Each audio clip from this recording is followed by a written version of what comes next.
Hey all you Golemancers, welcome back. Bronze Dragon here saying thanks for dropping by.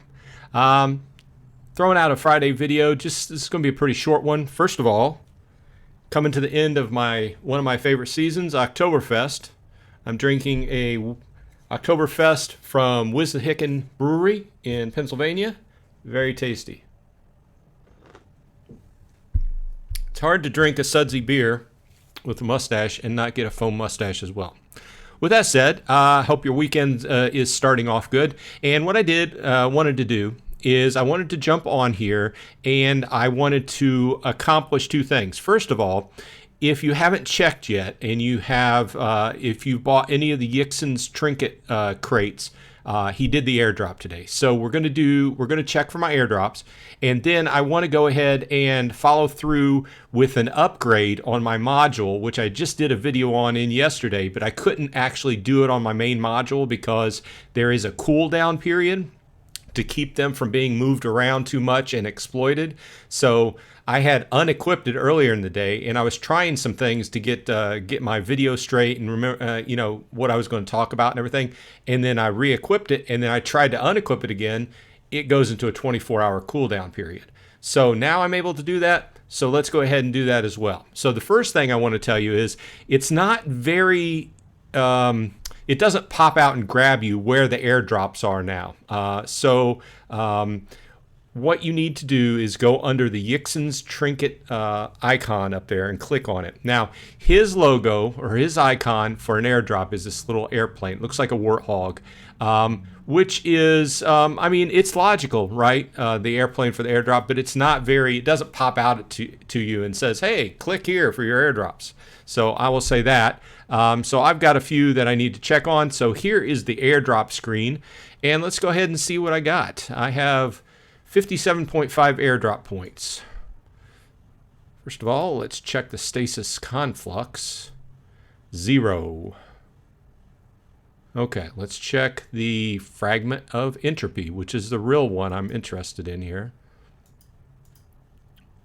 Okay, I got 3 rares. You might not be able to see that very well, but I did get 3 rares, the rest 0. Okay, let's try the amplifier essence. See what I got there. Oh, wow, I got 9 common, and I got 1 purple. So not too bad. I was really looking for more fragment of entropy. That's really nice.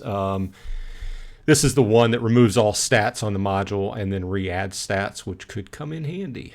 So those are not available. So what this this is the first airdrop. There are going to be more, and you can still buy the trinket boxes. And if you're in a guild, there's no limit to the amount of guild bulk buys that can be done. So for instance, if you did one early and the guild, you go a couple weeks and the guild still wants to do another one, there's no rule against that. So you can do that as well. Okay, so the second thing I want to do is go ahead and close this out and go into my equipment. Actually, yes, okay, so I have to go here and I have to unequip the module. You can't work on it when it's equipped. So let's unequip. Now, let's go into the Pyrite Forge, and let's go into the Craft section, select the module, and you'll see one of the things I mentioned last night in my last video is the fact that this blue module can have 1 small and up to 2 medium stats, okay? So it could possibly have 3 small stats on it, but you're kind of wasting that. So what I want to do is try to put another medium stat on that. So let's go ahead and select the Forge sigil I want to use, which is the Smelter's Trinity. And with the Smelter's Trinity, I have a 50% chance of nothing happening, a 40% chance of a small stat being added, and a 10% chance for a medium stat to be added. 0% chance for a big stat. And if you'll see that, I wouldn't even want to try to use a Smelter's Trinity that would add a big stat on this item because it can't even accept a big stat. As you can see, it can accept medium stats, but not big ones. So let's go ahead, and you will also see that it's going to charge me 3 pyrite to do this. So cross my fingers. Let's see what happens. Okay, so we went from this +6 power and +2 max energy, and I got my extra stat, which was 9 to prevent repair on failed attack. Okay, so that helps me out. If I commit an attack and I fail, then I get a bonus towards the repair.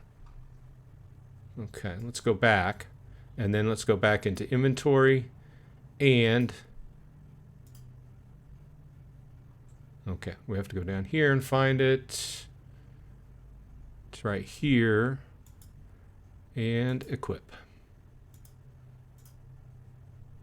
It would be nice if you could just click on this icon and then it gives you the possibilities of equipping, and then you could just select that one. But I will notice, back to my prior note on this, that once I put it back in and equipped it, I got this icon here. It's a little time clock thing here, and it will give you the timer, and basically that's 24 hours from now. I'm looking, yeah. The time is not Eastern time, so I believe it's 24 hours. I'm pretty sure on that. So, okay, this has been Bronze Dragon. A little short snippet on Golem Overlord. Hope everything's going well. If you had, if you bought Yixn's trinket boxes, I hope you got something good out of it. My drops were pretty decent. I went back and I bought some more boxes. I did end up getting this Thought Reaper, purely cosmetic. Background, which is cool, and I got a skin for Verita the Forged. It basically would go on top of Varric and turn it into Verita. Not usable yet, and it's just purely cosmetic. I plan on keeping it to see what it's good for in the future. If it turns out to just be cosmetic and I can get some decent sell it for a decent amount, I might sell it. I thought about selling this one as well. However, I equipped it and it looks pretty cool. And of course, it's not going to be up yet. But either way, yeah. Have a good weekend. This has been Bronze Dragon. Hope everyone on your side is happy and healthy, and I will see you on the flip side.